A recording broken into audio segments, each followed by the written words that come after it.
Okay, so I have decided to call this From You to Yarn, E-W-E-U, as in female sheep, because I'm clever and all that. But that will be what I call this series that I have on processing this raw Shetland yarn. And I do have some other yarns that are of a different color that I'll also go through the process with in another set of videos. But I wanted to show the combs that my wonderful husband made me. He who can make all things is what I call him sometimes. They look like torture devices. I don't plan on trying to use them as such. But there are companies that make professional combs, and they are fantastic to look at. I have seen videos where people have shown different brands and different styles within the brands.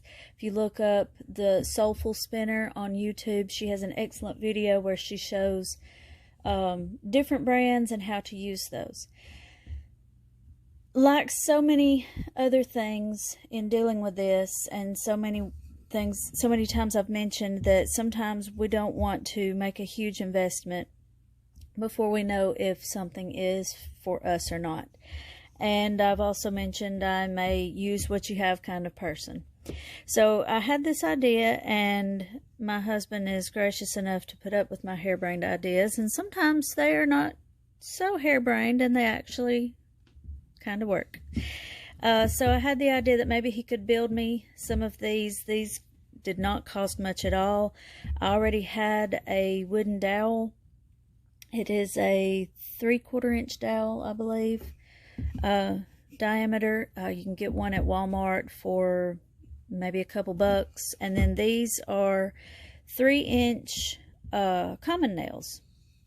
You can get a box at Walmart for just a few dollars. So, I mean, I would say we already had the 2x4s on hand, but I would say total you could probably make this pair for 10 bucks or less, and that is going to leave you plenty of leftover material also.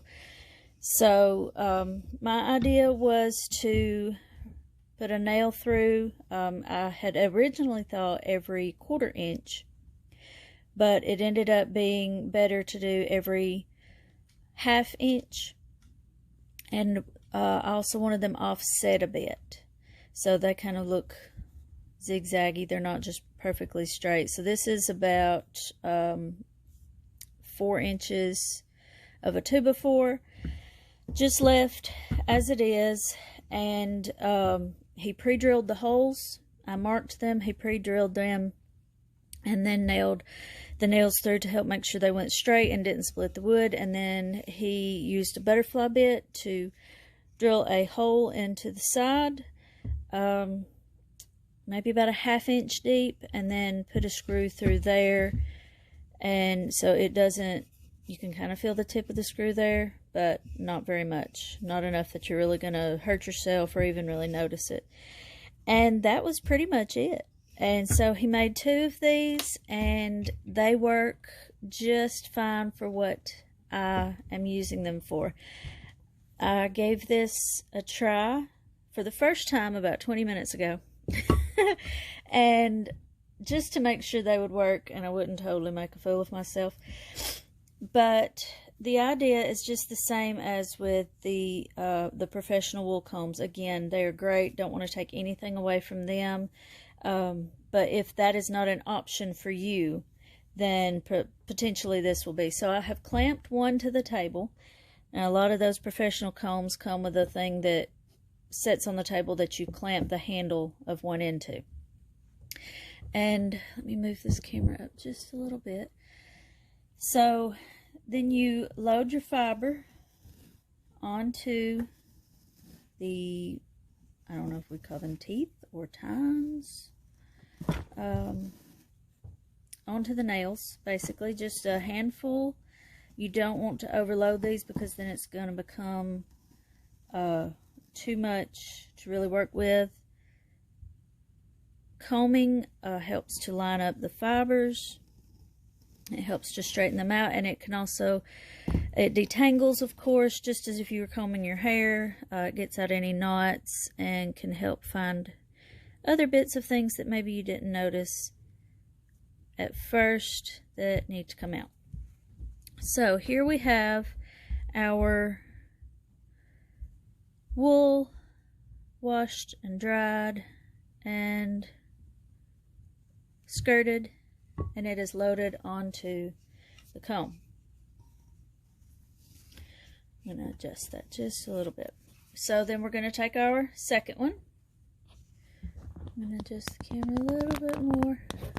My tripod's a little iffy on setting straight, so alright, so then we are going to come from the side, and I'm holding this here just simply so that I don't vibrate the table too much and knock the camera off. And we are going to comb our wool. We can change direction and go from top down. You can already see it's fluffing up quite a bit. It's transferring over to the other comb. We can go from this side. Sometimes, again, just as when we comb our own hair, we have to change up directions. Make sure we get all the knots and tangles out.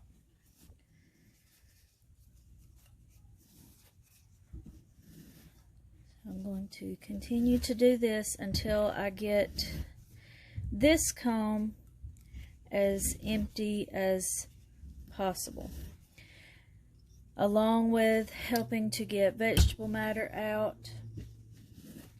It also helps get short bits out.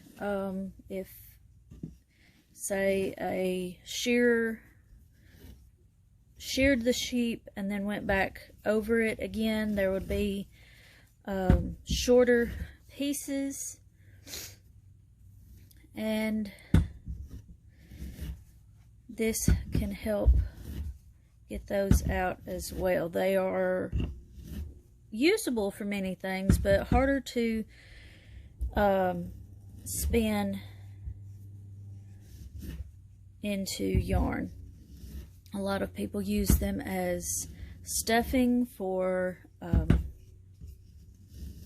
toys that they might be knitting or crocheting. A lot of people use it as garden mulch.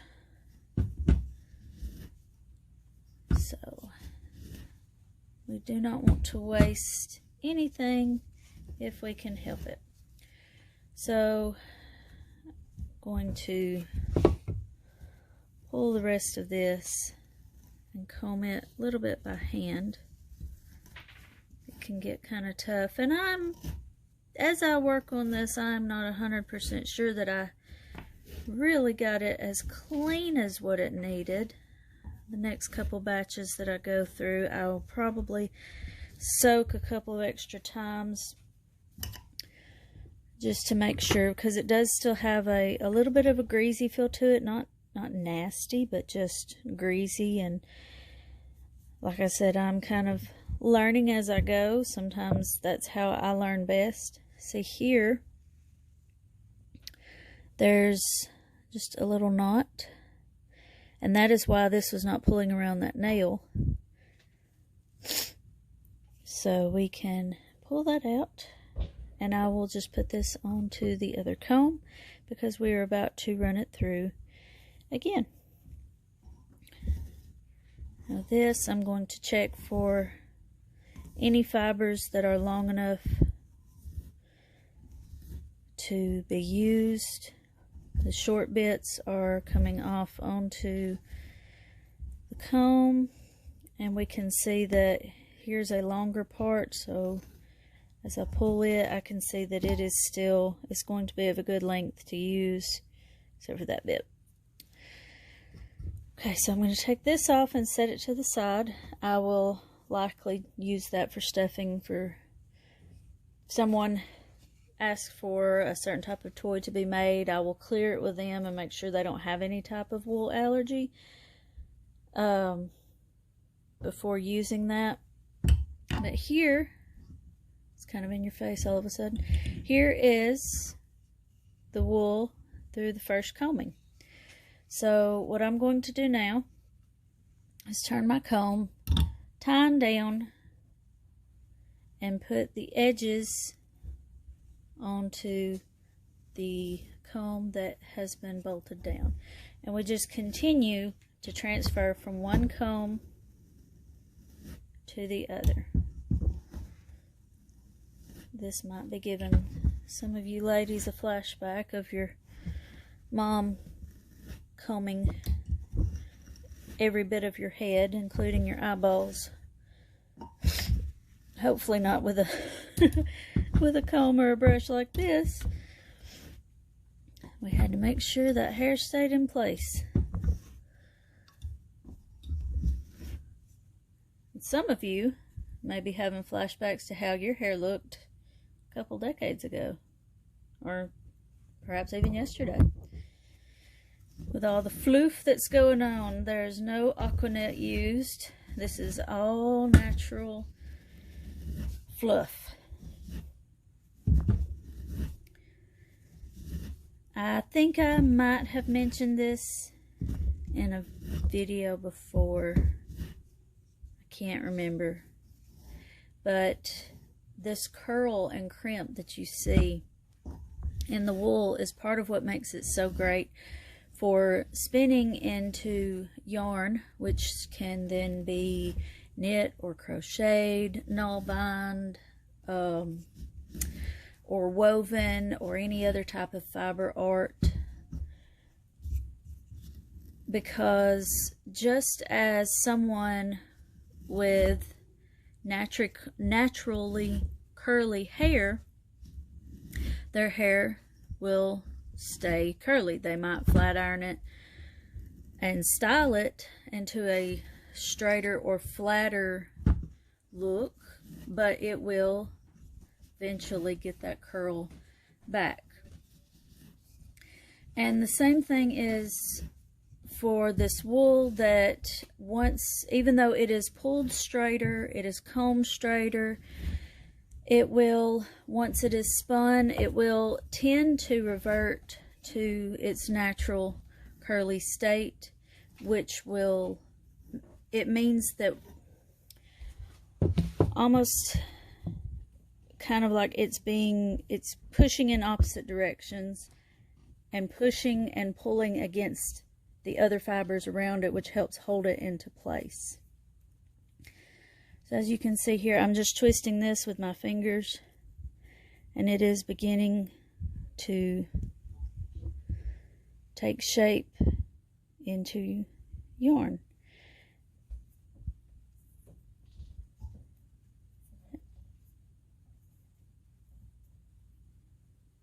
So there you go. It's as simple as that. Now I'm going to pull these short bits out, just like I did before, commonly called yarn waste, and I'm going to transfer this back to the comb that is bolted down one more time. At this point, we've gotten out about all that we can. If you're doing this and you don't feel as though you've gotten out everything that needs to be gotten out, continue to go back and forth until you are happy with your fiber, your wool. I believe it was the washing video where I mentioned how this just puts me in awe of our ancestors, that they did this on a daily basis for everything, for their clothing, for any bags that they used, for the sails for their ships, for flags, for all sorts of things that come with daily life. This was also part of daily life. Whether it be with wool, with flax, any other sort of bast fiber or animal fiber. This was part of daily life. So now I'm going to begin to pull this into, I don't really know if, I guess it would be roving. I don't really know if this would be considered comb top, but I'm going to overlap my fibers as I pull across so that they will hold with one another.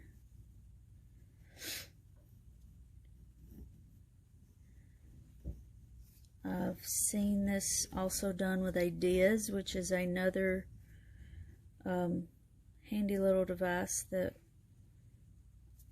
I will show in the future.